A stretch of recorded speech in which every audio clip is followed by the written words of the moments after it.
Buen día, estimados alumnos.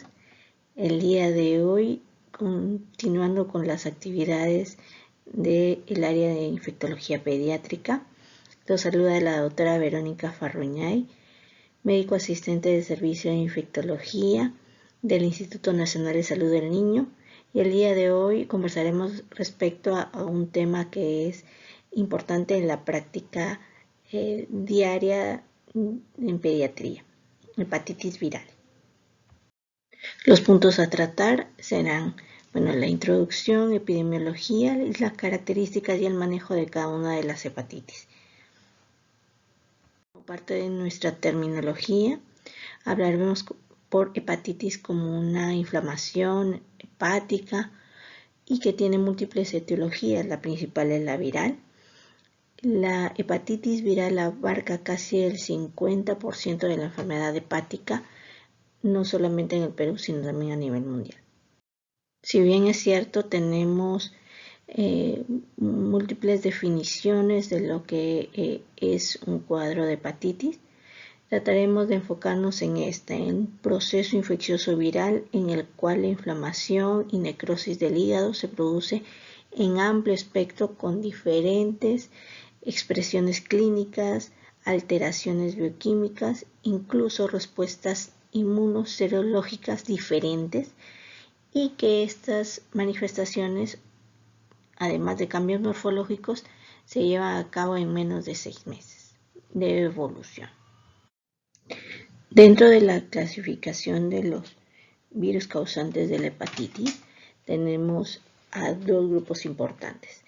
El grupo de los virus hepatotropos, aquellos que van a tener receptores en la membrana del hepatocito, lo que va a permitir que el virus pueda replicarse y aprovecharse de las organelas del hepatocito para poder proliferar.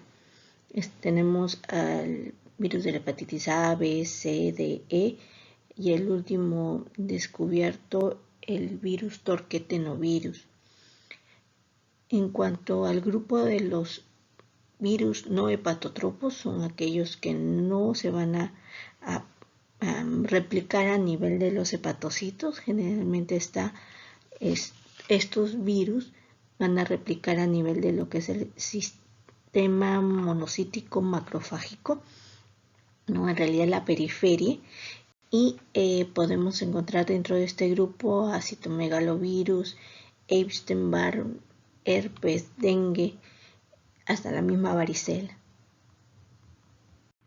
En cuanto a la epidemiología, en este cuadro podemos evidenciar unos datos que nos detalla el doctor Hernández en su estudio que hace sobre la frecuencia de hepatitis en niños y adolescentes, en el cual se evidencia definitivamente que en el caso de la hepatitis A, la frecuencia de la serología a nivel de lo que es los departamentos que tienen el mayor porcentaje de pobreza, se encuentran con niveles mucho más altos de anticuerpos para hepatitis A. De la misma manera, hablamos del grupo etario. Aparentemente, a mayor exposición, definitivamente mayor posibilidad de encontrar serologías positivas en los niños. En cuanto a la hepatitis B, se dice que a nivel mundial hay 257 millones de personas infectadas de manera crónica por el virus de hepatitis B, ¿no? Se habla de infección crónica cuando tenemos presencia de antígeno de superficie por al menos 6 meses. Se describe que 30 a 40% de los portadores crónicos han adquirido esta infección durante la infancia y un porcentaje de ellos ha sido por medio de transmisión vertical. Más de 887,000 personas mueren cada año a consecuencia de la hepatitis B, ya sea por cirrosis o un problema de un hepatocarcinoma. En cuanto a la hepatitis C, tenemos que un número considerable de personas con la infección por hepatitis B lo manejan de manera crónica, y dentro de ellos un porcentaje importante desarrollan cirrosis o un hepatocarcinoma ya como una evolución clásica de la infección, ¿no? Sabemos que 399,000 personas mueren anualmente por enfermedades hepáticas relacionadas con la hepatitis C. Lamentablemente esto se debe a su gran diversidad genética del virus.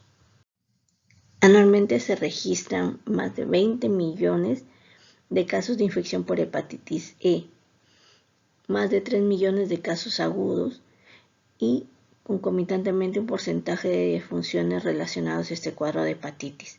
Si bien es cierto, es una dolencia que es autolimitada, en algunas oportunidades puede convertirse en una hepatitis fulminante relacionada a una falla hepática aguda, y se describe una letalidad entre 30 a 25%. Definitivamente la hepatitis E puede afectar todas las zonas del mundo y tiene prevalencia en algunas zonas como la zona del Asia Oriental. Ahora vamos a detallar un poco cada una de ellas. En cuanto a la hepatitis A, el virus de la hepatitis A es un ARN virus, familia de los picornavirus, su distribución es mundial, la transmisión es netamente vía fecal-oral, es de persona a persona y definitivamente se ve favorecida por la mala higiene. Por lo tanto, países en desarrollo tienen una prevalencia mayor de hepatitis A. Como bien lo tenemos aquí descrito, la hepatitis A es la hepatitis más frecuente de la infancia, la gran mayoría de evolución benigna y autolimitada. Su periodo de incubación es corto a comparación de otras hepatitis, oscila entre 15 días a 50 días. Se estima que más o menos un promedio de 20% de los casos cursa con síntomas. La gran mayoría de niños, cuando son infectados y sobre todo si son menores de 5 años, son oligosintomáticos o asintomáticos. Tenemos un periodo prodrómico en el cual los niños los manifiestan como una astenia, anorexia, náuseas, dolor abdominal, fiebre. Posteriormente ya aparece la ictericia, coluria, y podemos evidenciar el examen físico la presencia de hepatomegalia en casi un 85%. Hay en algunas circunstancias, sobre todo cuando el cuadro sistémico ha sido importante, donde podemos encontrar esplenomegalia como parte de sus manifestaciones. La gran mayoría de esta evolución es autolimitada y no evoluciona a cronicidad. Para poder hablar sobre el diagnóstico tenemos que tener en claro algunos conceptos.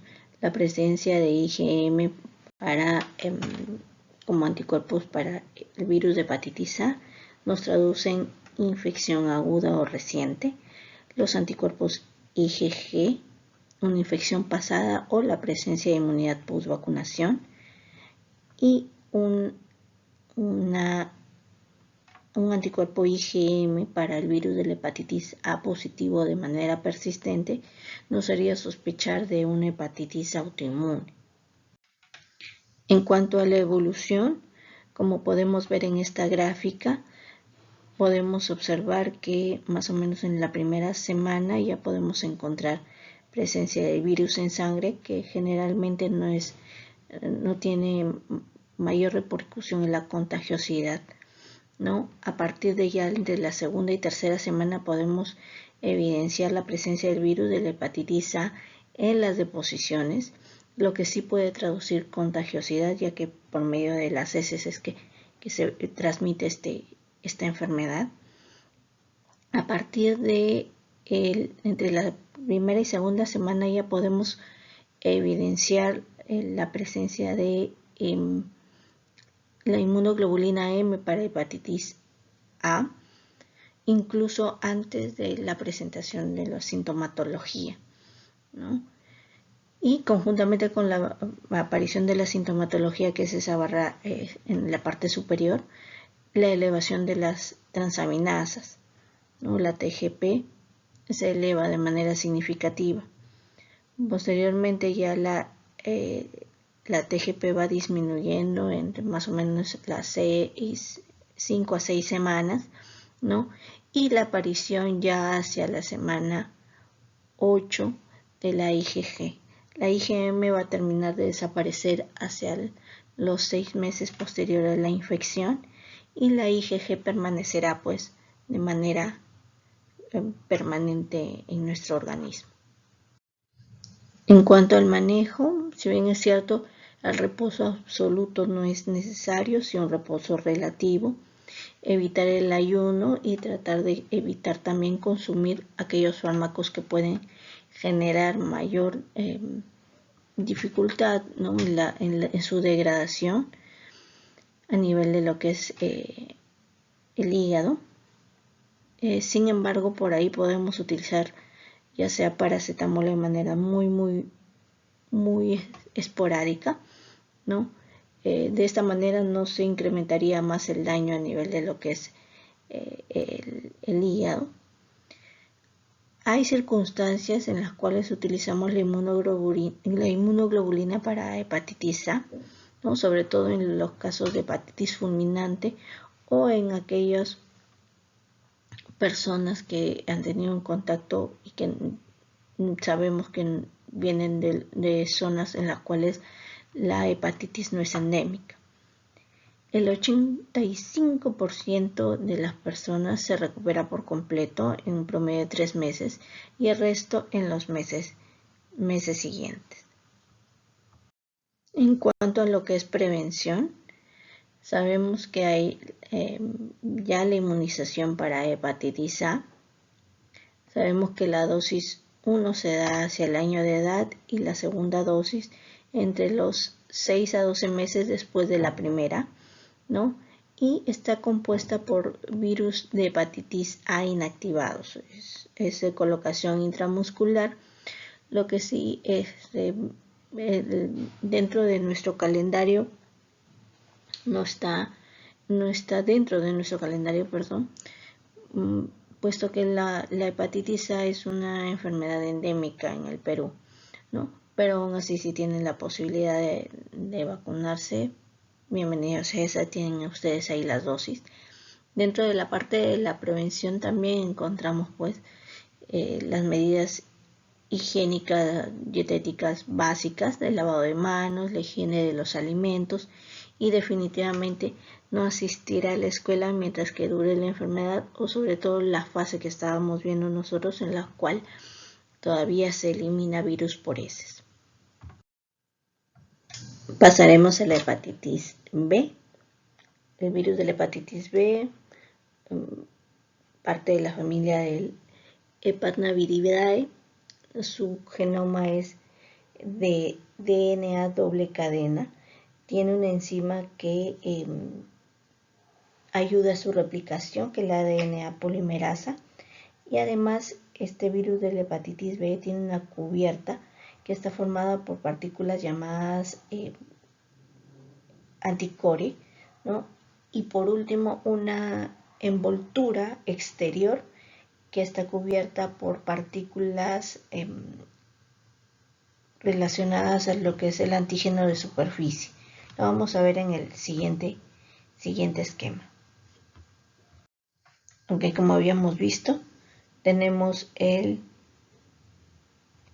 DNA doble cadena, su enzima, su DNA polimerasa, sobre la primera cubierta del núcleo tenemos a los antígenos core, sobre ella la envoltura que está compuesta por estos antígenos de superficie y entre estas dos envolturas tenemos al antígeno E.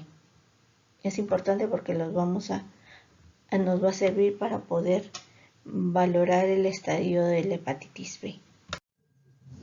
Los factores de riesgo de la hepatitis B son completamente diferentes a los de la hepatitis A que hemos visto.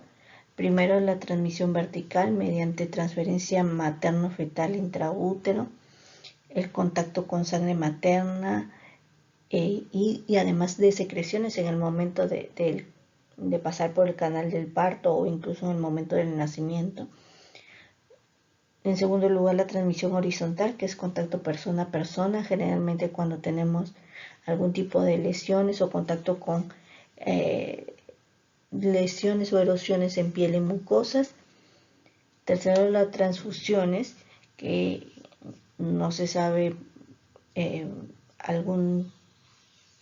algunos casos, ¿no?, si es que hay la contaminación por el virus de la hepatitis B y posteriormente pueden contaminar a otras personas, en nuestro caso niños, neonatos.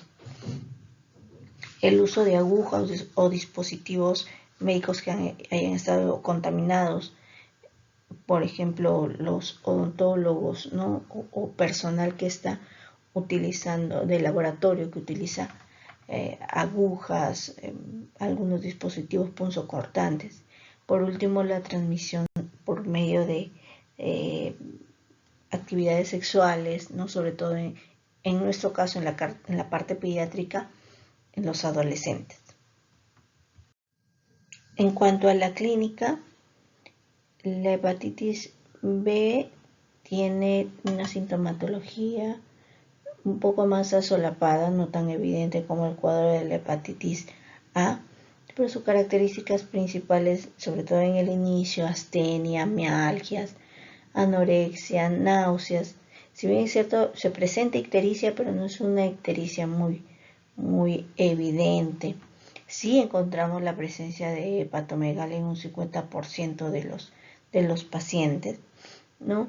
Y tenemos formas de presentación. Tenemos la típica, que es la que estábamos discutiendo, la colestásica, donde la ictericia toma un papel primordial, y la hepatitis fulminante, que es rara, pero generalmente es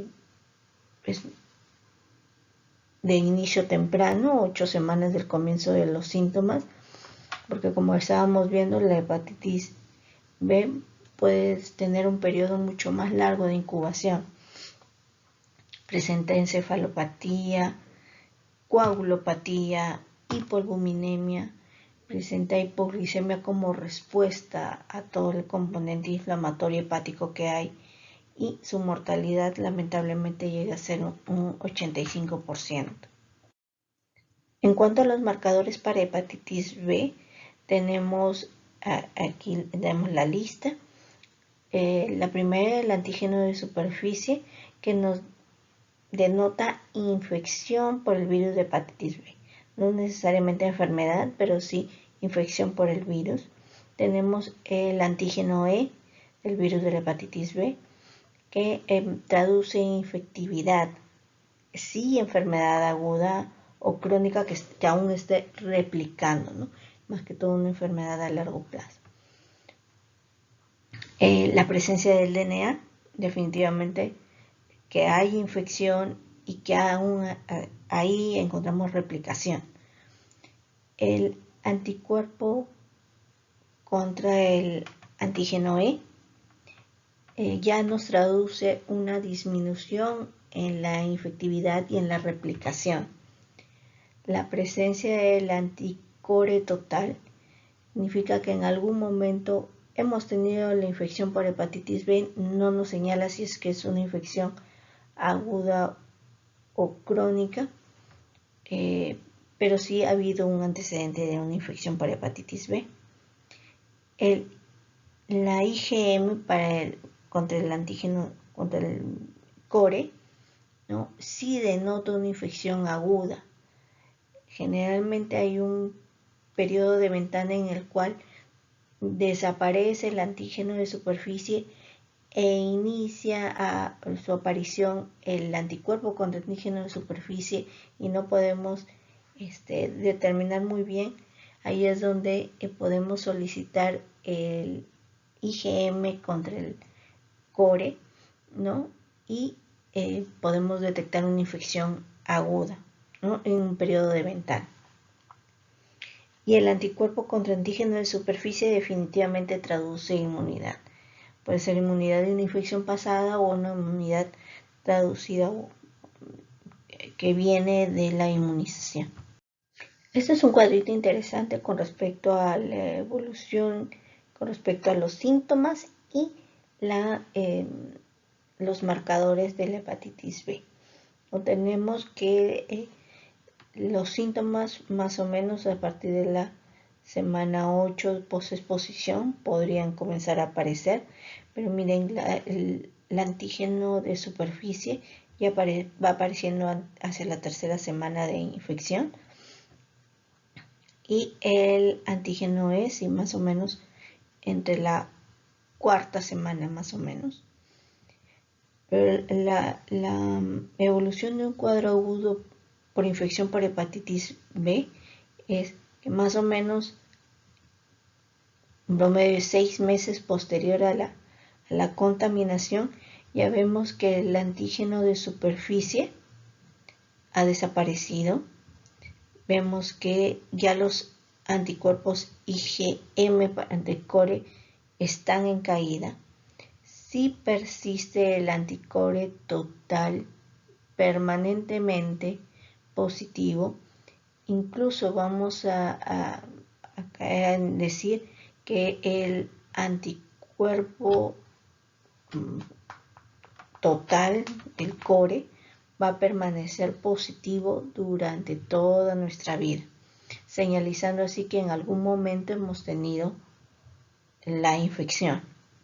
Entonces, habíamos hablado de un periodo de ventana en el cual los antígenos de superficie desaparecen y aún todavía no tengo la posibilidad de dosar anticuerpos contra antígenos de superficie. No aparecen aún. Entonces, si es que yo quiero determinar si en algún momento esta infección que estoy viendo ahorita es la primera, es un cuadro de infección agudo, todavía en este periodo de ventana yo puedo identificar IgM anticore, ¿no? Y el anticuerpo contra el antígeno E va a permanecer en el tiempo. En el caso de una hepatitis crónica, lo que yo voy a ver es que el anticuerpo contra antígeno de superficie va a persistir presente. Sí puede encontrar con respecto al tiempo el antígeno E, incluso anticuerpos contra antígeno E. El problema es que no voy a encontrar el anticuerpo contra antígeno de superficie, porque el anticuerpo contra antígeno de superficie me va a traducir ya inmunidad, ya está desapareciendo el antígeno de superficie, ya no hay virus. Entonces, en el caso de una hepatitis crónica, sabemos que de todas maneras va a persistir el virus, entonces vamos a tener la presencia tanto del antígeno de superficie como el anticore total persistiendo positivos en el tiempo, ¿no? Es parte de hacer el diagnóstico de una hepatitis que vira a la cronicidad. En cuanto a tratamiento, para niños todavía estamos bajo un control estricto. De todas maneras, hay protocolos que tenemos que seguir. Tenemos hasta el momento 5 fármacos autorizados para el manejo de la hepatitis B en niños, ¿no? El interferón alfa, la lamivudina, que como antirretroviral se utiliza también en pacientes con infección por VIH, adefovir, entecavir y más reciente tenofovir. Este tenofovir lo utilizamos en niños más grandes. Como podemos describir en la siguiente línea, el interferón puede utilizarse en pacientes mayores de 12 meses la Defovir y el Tenofovir en mayores de 12 años y el Entecavir a partir de los 16. Cuando hablamos que hay una respuesta al tratamiento, cuando se normalizan las transaminasas y vemos signos de ausencia de replicación viral, es decir, desaparición del antígeno E, cero conversión de este antígeno E a antiantígeno E y la evidencia de que no hay restos de DNA del virus. En cuanto a la prevención, sabemos que dentro de nuestro calendario de vacunación tenemos la vacuna de la hepatitis B presente.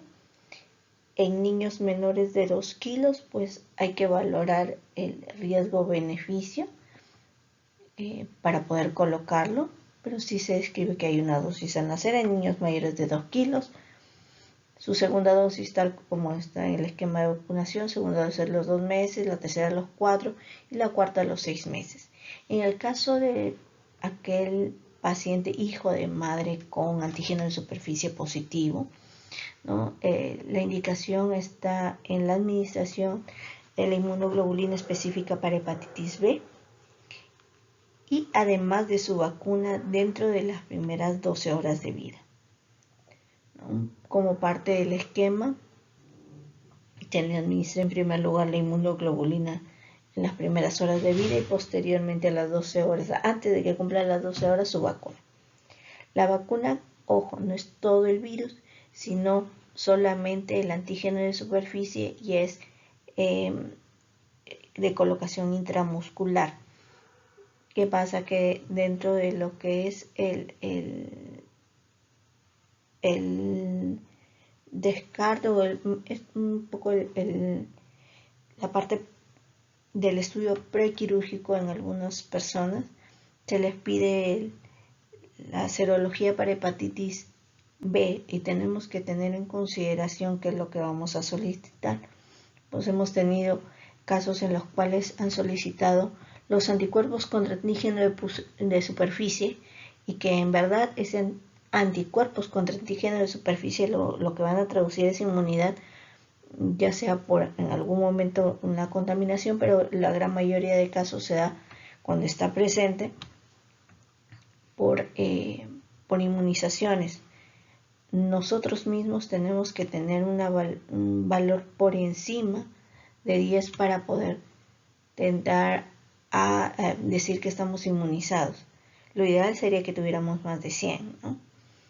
Pero se cataloga como que una persona tiene respuesta a la vacuna cuando tiene más de 10. En cuanto a la hepatitis C, sabemos que es un virus RNA de la familia Flaviviridae. El problema con el virus de la hepatitis C es que es muy diverso, genéticamente es muy diverso y cambia constantemente, muta. Y esto hace que el virus, el huésped no termine de acoplarse y generar alguna respuesta inmune, ¿no? Sobre todo permanente. Y lamentablemente esto hace que, por ejemplo, no podamos llegar a tener una vacuna efectiva. Por otro lado, cada gen, cada clase de hepatitis C, del virus de la hepatitis C, va a tener diferente comportamiento y por lo tanto el tratamiento va a ser diferente dependiendo de lo que encontremos, ¿no? Las ventajas hasta ahora es que, por ejemplo, el virus de la hepatitis C, si bien es cierto, hay una escasa identificación en leche materna, se describe que no hay una transmisión del virus por medio de esa cantidad de mínima de virus que sale por leche materna. O sea, no está contraindicada la leche materna en los pacientes, en los hijos de pacientes con hepatitis C.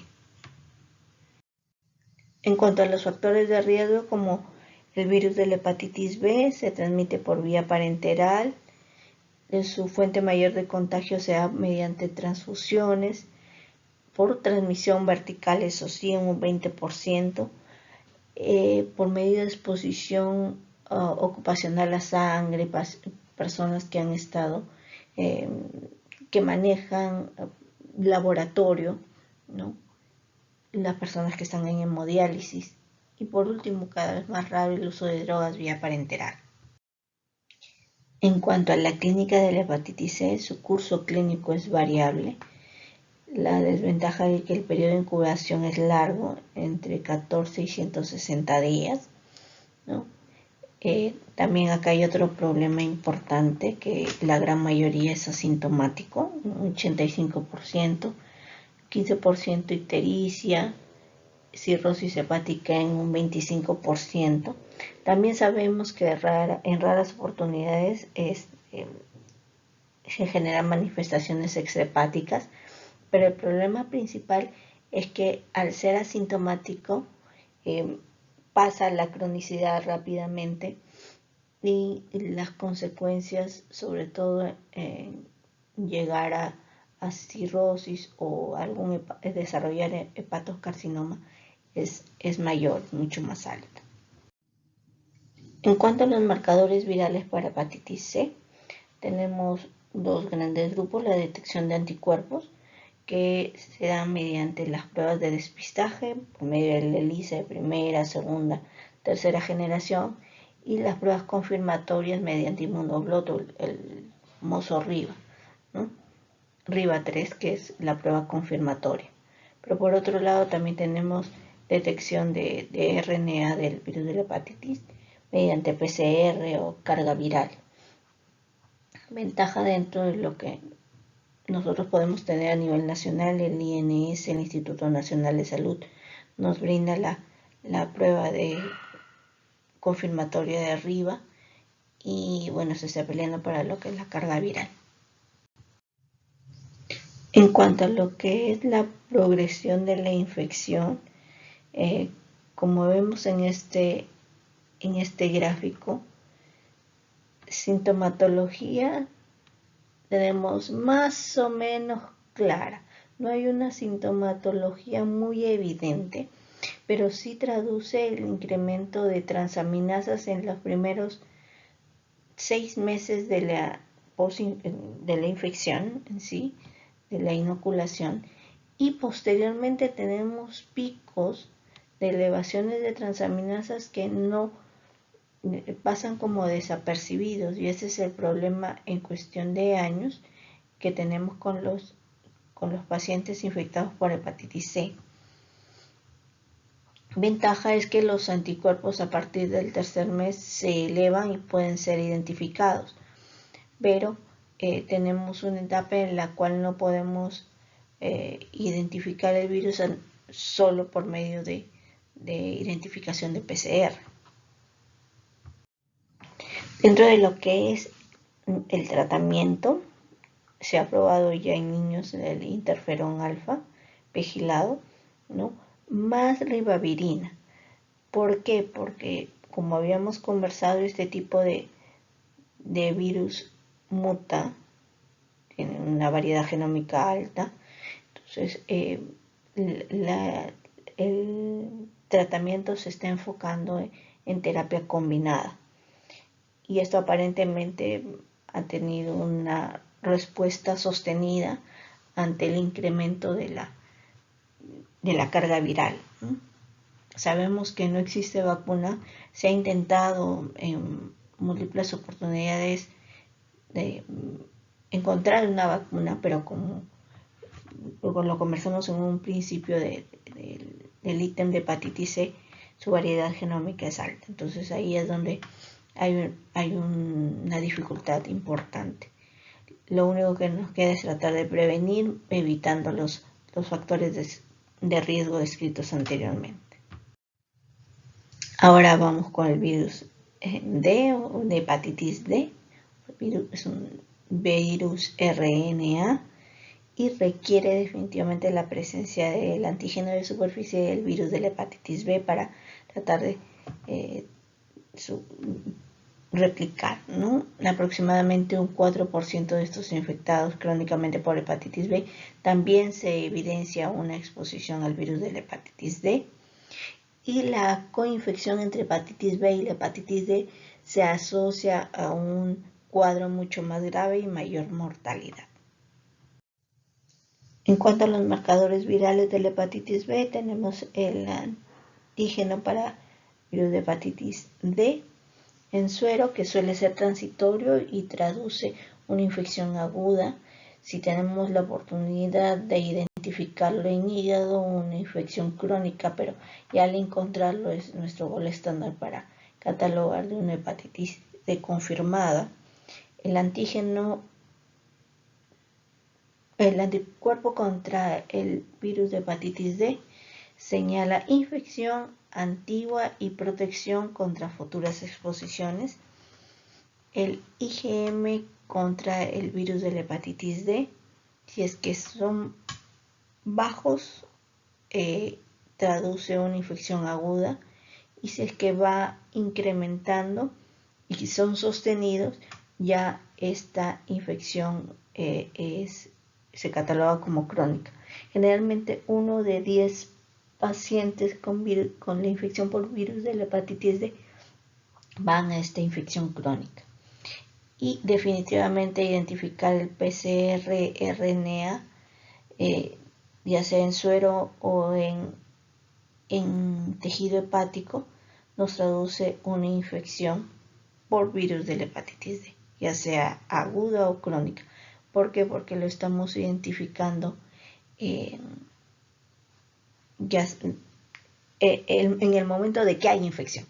No se sabe cuánto tiempo atrás, pero sí, en ese momento hay infección. Tenemos un solo fármaco autorizado por la FDA para el manejo de hepatitis D, que es el interferón alfa. No existe vacuna para este tipo de virus.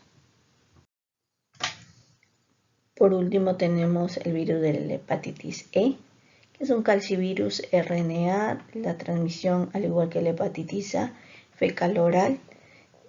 Dentro de su cuadro clínico es una hepatitis aguda, su periodo de incubación va entre 15 a 60 días, un poco más largo que el de la hepatitis A, y su clínica suele ser leve y autolimitada.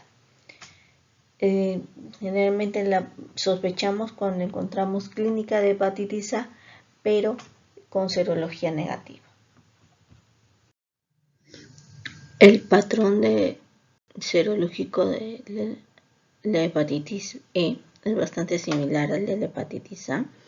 Tenemos que en la fase aguda, lo que nos ayuda a identificar es el PCR, ¿no? Que aparece incluso desde las 2 semanas posterior a la primera infección, ¿no? Y que puede durar hasta más o menos un mes y medio, ¿no? Pero lo que llama la atención es que, por ejemplo, vemos la elevación de la inmunoglobulina M antes de la presencia de la elevación de las transaminasas, ¿no? Y que a partir del mes y medio ya aparece el incremento de las IgG para el virus de la hepatitis C, ¿no? Que posteriormente ya va a continuar persistiendo en nuestra serología, en nuestro organismo, de por vida. A comparación de la IgM contra el virus de la hepatitis E, que va a desaparecer más o menos entre un promedio del 5º a 6º mes post-infección. Lamentablemente para la hepatitis E no existe aún vacunas.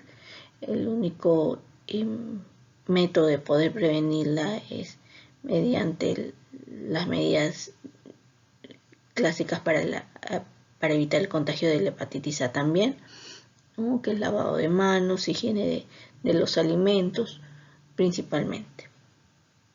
Y ahora les traigo un resumen, ¿no? Con el tipo de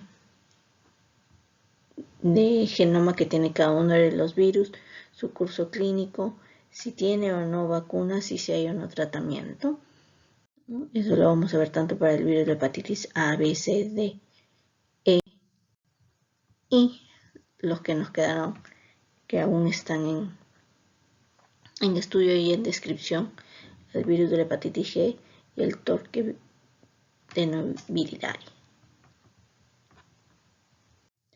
Aquí les dejo algunas fuentes de información, al igual que algunos archivos que están colgados. Muchas gracias por su atención.